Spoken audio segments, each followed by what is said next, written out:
Ya, entonces, vimos varios pacientes que tenían un compromiso médico, ¿cierto? Que teníamos que hablar cuál iba a ser el manejo que ellos iban a tener. Ahí está, ya, ¿cierto? Vivimos todos estos problemas cardiovasculares, pulmonares, renales. En amarillo están los que ya vimos, que fueron los que ustedes mismos presentaron, ¿ya? Entonces hoy día vamos a ver los pulmonares, los endocrinos y los hematológicos, los más frecuentes. Ya hay muchas patologías y sería imposible que revisáramos todas las patologías, pero sí que podamos revisar las de mayor prevalencia. Ya. Vamos a ver los problemas pulmonares. Dentro de esto, uno de los más frecuentes es la tuberculosis, que no es frecuente, ya, pero estamos hablando dentro de las patologías pulmonares, es una de las que pudiésemos vernos enfrentados, ya, efecto contagioso, y ustedes saben que se contacta a través de las gotitas de flujo, al igual que el coronavirus. Signo, debilidad, malestar general, pérdida de peso, fiebre, anorexia, linfodenopatías, pero ustedes saben que eso, junto con los síntomas, tos, expectoración, dolor de pecho y hemoptisis, no dicen mucho, pues, ¿cierto? Tenemos que hacer unos estudios, ¿ya? Y la tuberculosis tiene varios estadios, ¿cierto? Infección primaria, secundaria, y podemos observar en los pacientes, que eso ya es lo que a nosotros nos interesa, podríamos observar una proliferación gingival, ¿ya?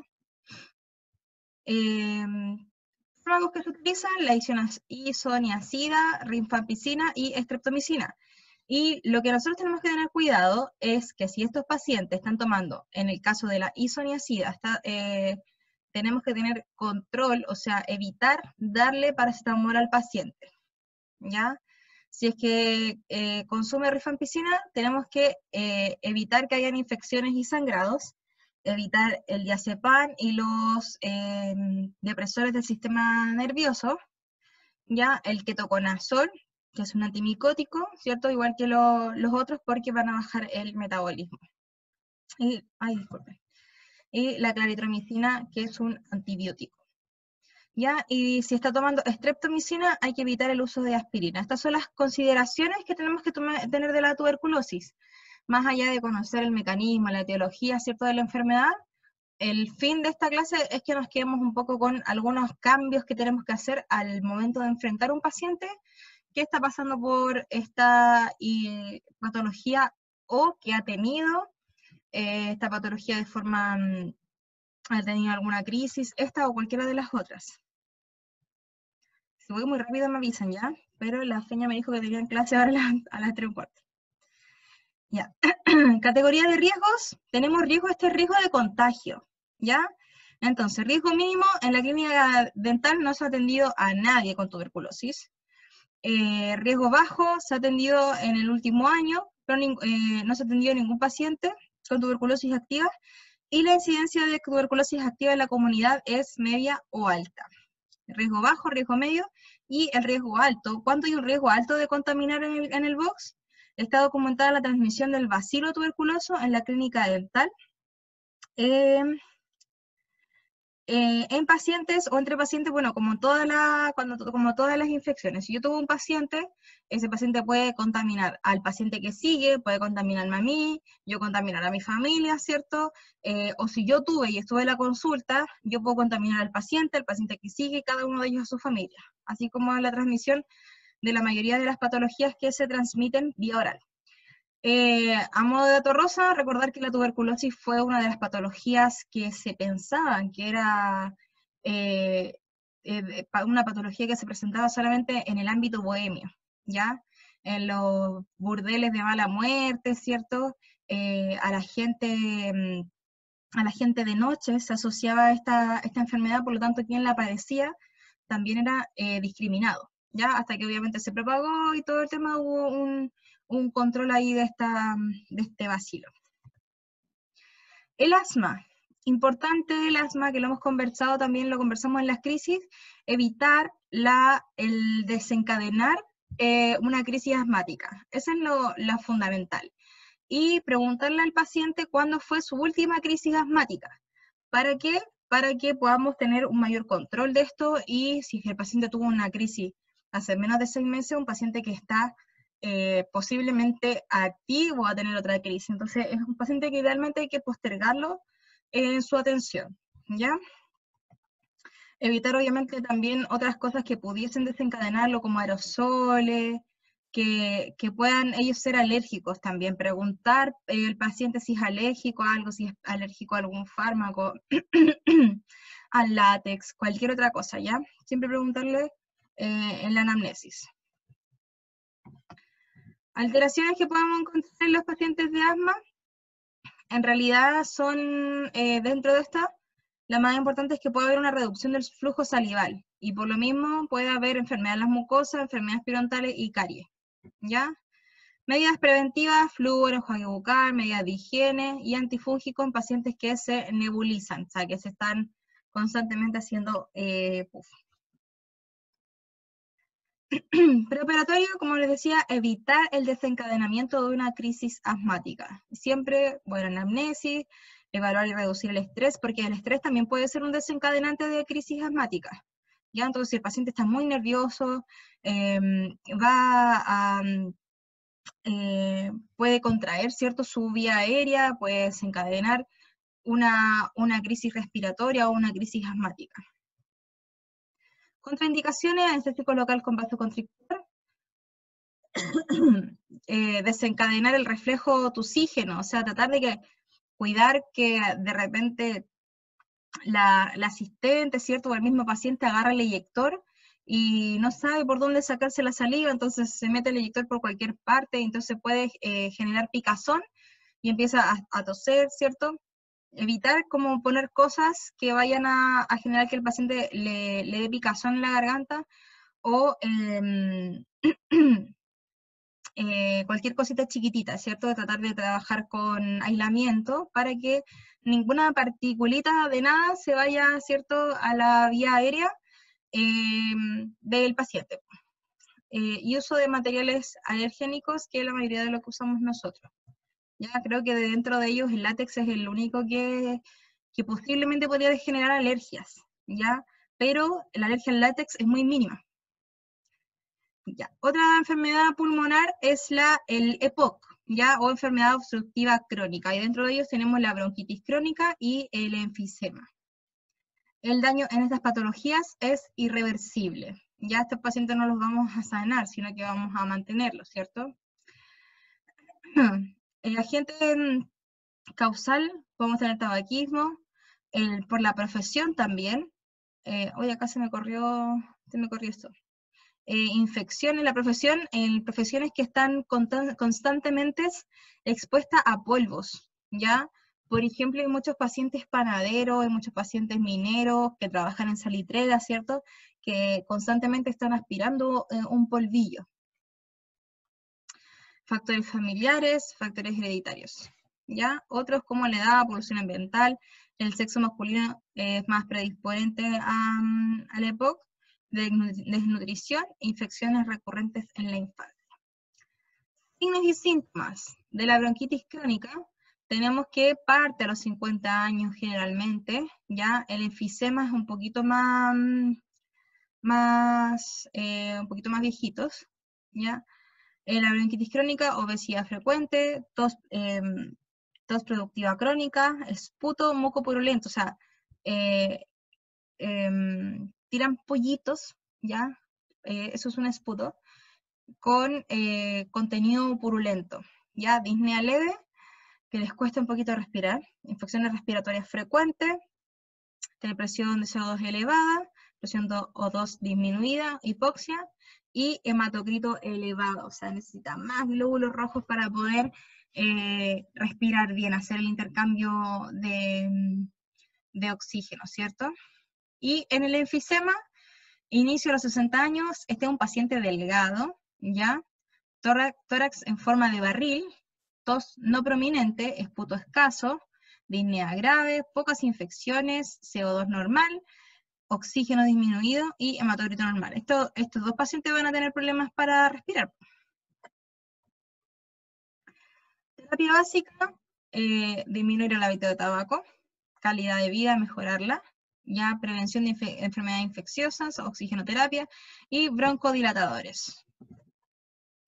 Terapia en periodo agudo, broncodilatadores, corticoides, antibióticos de amplio espectro, hidratación y tos efectiva, oxigenoterapia y trasplante pulmonar. Ojo que cuando estos pacientes tienen que toser de verdad, o sea, no mantenerse con esa tos cortita, así como sino que tratar de que realmente puedan botar esa secreción que están generando.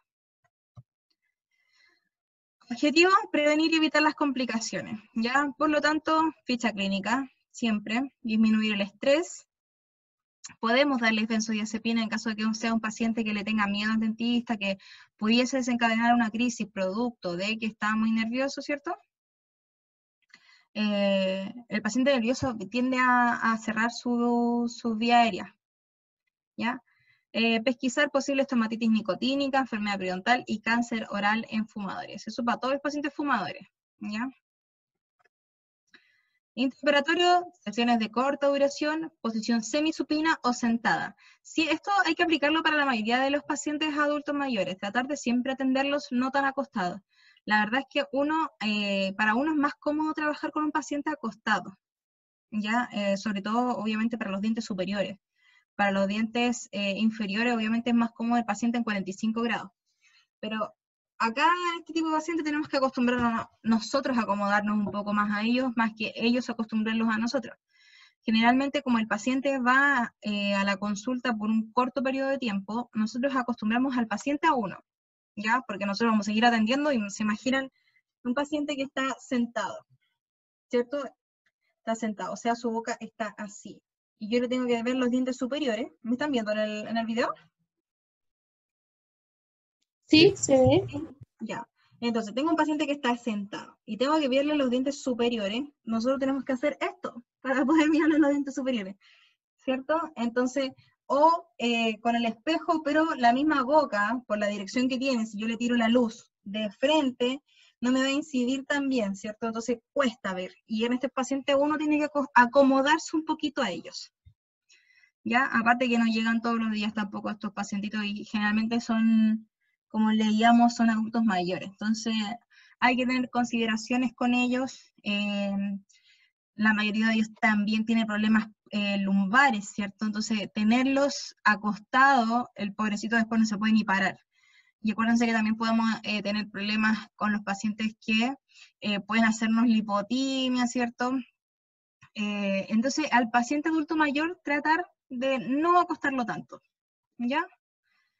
Evitar el bloqueo bilateral por SPICS o técnica de carrea, o estable. Goma dique o usar con oxigenoterapia, o sea, tratar de, el pobre paciente tiene dificultad para respirar bien. Si le pongo la goma dique a este paciente, voy a dificultar aún más su respiración. Y otras opciones son la oxigenoterapia y el óxido nitroso.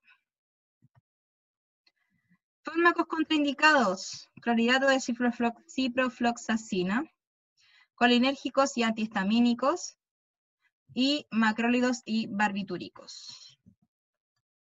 Eso. Vamos a pasar a las alteraciones endocrinas. ¿Hasta aquí alguna duda, chicos? No. No. Ya. Súper. Cualquier cosita me van parando nomás, ¿ya? Te tiendo a hablar un poco rápido. ¿Cómo vamos con la hora? Me queda poquito. Ya. Alteraciones endocrinas, diabetes mellitus, la hemos visto hasta el cansancio, el año pasado le dimos harta fuerza. Altas vueltas, perdón. Ya. ¿Cómo diagnosticar la diabetes? Glicemia plasmática en ayunas mayor a 126. Entre 100 y 126 se llama glicemia alta en ayunas, no se llama diabetes, ¿ya? Ojo ahí. Hemoglobina glicosilada mayor a 6,5%, glicemia plasmática a las 2 horas postcarga mayor a 200, o también cualquier hora del día, encontrarlo en 200 también se considera diabetes. Y también si es que tenemos síntomas asociados, los síntomas de paciente diabético, también lo podemos diagnosticar así, pero que tenga una glicemia mayor a 200. Ya sabemos que, miren, en los libros antiguos hay un montón de clasificaciones de la diabetes. Hoy día se clasifica en estos 4, ¿ya? Estos 3 son los principales. Diabetes tipo 1, que es causada por la destrucción autoinmune de las células beta, que pues, suele provocar una deficiencia absoluta de insulina. Este paciente generalmente nace así. Ya el paciente diabético tipo 1 es el que desde chiquitito sabe controlarse, sabe inyectarse, sabe cuidarse. El paciente tipo 2, causado por una pérdida progresiva de la secreción de insulina de las células beta, con frecuencia superpuesta a una situación basal de resistencia a la insulina. La célula se vuelve resistente a la insulina porque hay un metabolismo que es malo. Es el paciente que llegó a ser diabético tipo 2 generalmente por una mala alimentación, un sedentarismo, ¿cierto? Entonces, este paciente cuesta tratarlo porque es un paciente que no se va a cuidar, ¿ya? Usted le van a dar indicaciones, le van a requete contra dar indicaciones y le va a costar, ¿ya? Y la tipo 3, que es la diabetes mellitus gestacional, diagnosticada durante el segundo o tercer trimestre del embarazo y no existe antes de la gestación. Otros tipos específicos de diabetes son por otras causas, ya que se provocaron a raíz de otras cosas, como por ejemplo síndromes de diabetes monogénicas, enfermedades del páncreas, diabetes inducidas por fármacos, diabetes que se produjeron después de una terapia farmacológica, ¿ya? Productos químicos, por ejemplo los glucocorticoides, tratamientos de VIH o después de un trasplante de órganos. Los síntomas frecuentes de diabetes, la polidipsia, polifagia, poliuria, esas son la triada que se tienen que saber de memoria. Son súper susceptibles a infecciones y alteraciones en la piel, esa piel reseca. Manifestaciones orales, lesiones periodontales, gingivitis, periodontitis y sacos periodontales, serostomía. Ya la mayoría de las lesiones se van a provocar producto de esto mismo, porque hay serostomía, hay disminución entonces del flujo salival. Por lo tanto, los dientes y las encías van a ser susceptibles a otras patologías. Consideración ontológica, medicación, hipoglucemiento usual, ustedes ya lo conocen, ¿cierto? Hay un paciente que se va a medicar solamente con metformina, otros con metformina y el que está ahora de moda, el Galbus, que es viragliptina, si no me equivoco, que también va a ayudar entonces a generar este efecto de hipoglucemiante, ¿ya? Alimentación adecuada, que es lo más importante y también a su vez lo más difícil de controlar. Y tenemos también el paciente que es insulino dependiente. Hacer énfasis en que el paciente insulino dependiente se tiene que colocar su insulina como corresponde, y no porque vino hoy día a la consulta, hoy día es un día especial y no se la tiene que poner, ¿ya? Hacer énfasis en eso al paciente. Sobre todo, ustedes fíjense al tiro en el paciente que se porta mal, que no se cuida de las comidas, que usted lo ve llegando, no se pinchó hoy día, no se tomó el remedio y viene comiendo papas fritas, ¿ya?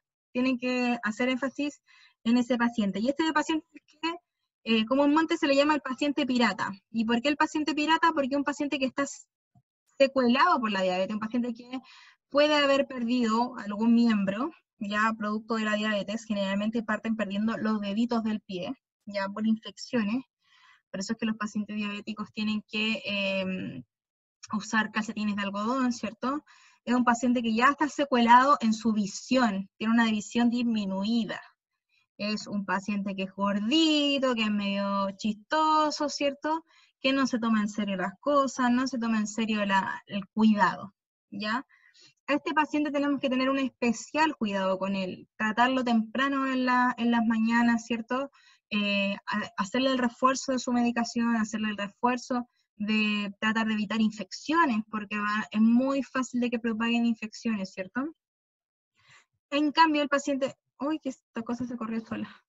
En cambio, el paciente que es diabético tipo 1 o diabéticos tipo 2 también, pero que están compensados, que se cuidan, que mantienen su glicemia a raya, es un paciente que podemos tratar como un paciente normal, ¿ya? Máximo de glicemia para atender en la consulta dental, 180 miligramos por decilitro. De ahí para arriba, intrahospitalario. ¿Ya, chicos? Eso... Doctora, no se entiende nada de lo que dice. ¿Todavía? ¿Ahora? Aló. Aló, aló. Ahora recién se volvió a escuchar. Era un robot. Oh, chanfle, ¿y hasta dónde quedamos? El paciente que se cuida, que no se Ah, cuida. ya. Que no se cuida. Dijo eso. Ya, bueno, O sea, voy por a... lo menos yo eso escuché bien y lo otro no. Ya. Justo había dado la solución milenaria a la diabetes. No, mentira. Ya. El paciente que, como conversábamos, este paciente pirata que está secuelado, ya que puede haber o no perdido una parte de su cuerpo, que está secuelado en su visión, ¿cierto? Que es gordito, que es bueno para la talla, que no se toma en serio las cosas, ese paciente es lo más probable que no cuide su alimentación, no cuida el ejercicio tampoco, y por lo tanto lo más probable es que tampoco se tome los remedios o se inyecte la insulina como corresponde. Entonces este paciente, profilaxia antibiótica de al tiro, ¿ya? Porque un paciente que está descompensado. En cambio, un paciente que es un paciente no flaco, pero relativamente dentro de lo normal, puede tener sobrepeso, pero es un paciente que está controlado, ya que su glicemia también está controlada, que un paciente que se sabe inyectar su insulina o se toma su remedio, su metformina, ¿cierto? Ese paciente lo vamos a tratar como un paciente normal, ¿ya? ¿Hasta dónde hacer una exodoncia en el sillón? Hasta 180 miligramos por decilitro. De ahí para arriba, intrahospitalario. Hay algunos papers que hablan de 240 o de 220, pero en un ámbito estéril completo, puede ser en un pabellón, ¿ya? Y también en caso de urgencia, porque sabemos que la glicemia puede ser alterada por el dolor, pero los rangos seguros de trabajo son bajo 180, por lo tanto, si tiene de 180 para arriba, no lo traten. Si es por dolor que tiene la glicemia alta, trátenle el dolor. Y luego que baje la glicemia, recién tratan al paciente. ¿Se entendió eso? Sí, Sí. entendí. Ya. Eso es importante y eso como así, inserten el chip ahora de eso. Sobre 180 paciente diabético, no. Y si puedo buscar la causa de que está su glicemia elevada, buscamos la causa, disminuimos esa glicemia y tratamos al paciente de 180 para arriba, solamente tratamientos conservadores. ¿Ya?